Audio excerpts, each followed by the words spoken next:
So when it comes to this conversation, greatest living ball player, let's just take guys who are retired.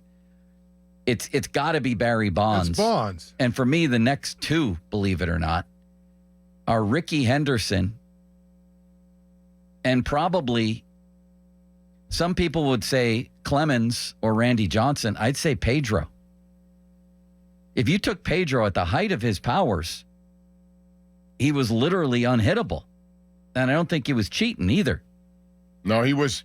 People forget how good he was, how dominant he was in every big game situation. In a 4-year stretch, Pedro had ERAs of 2.07, 1.9, and 1.74.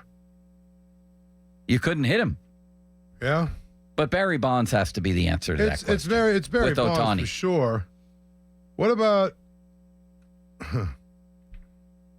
Mariano Rivera?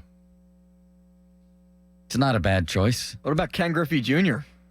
What about Ken Griffey Jr.? If you argue clean versus steroids. Well, I mean, clean that we know.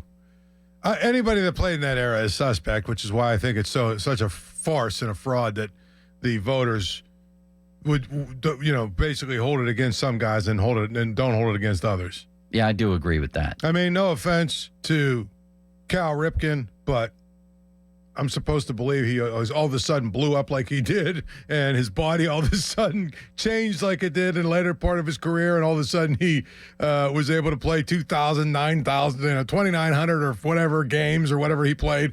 I mean, I'm not saying that he did or he didn't, but I know this. Anybody that played in that era was very suspect to me no matter what, which is why the entire era should be treated as the steroid era, and those guys that were the best of the best in the steroid era should be in the Hall of Fame.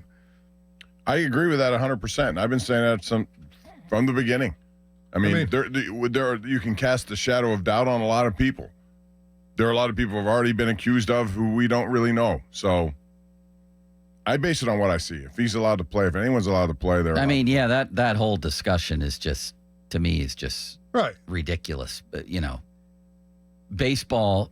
all of baseball history is a lot of it is the story of cheating to win.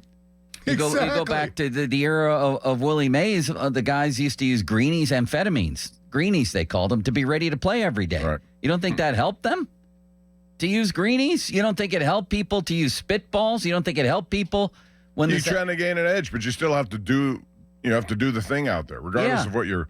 So I don't. You want to put an asterisk on Barry Bonds? Go ahead. But the idea that I could build a better team, or at least as good of a team outside the Hall of Fame as in it, that could beat your best team inside the Hall of Fame, we're getting to that point, is just laughable and renders the Baseball Hall of Fame a complete joke.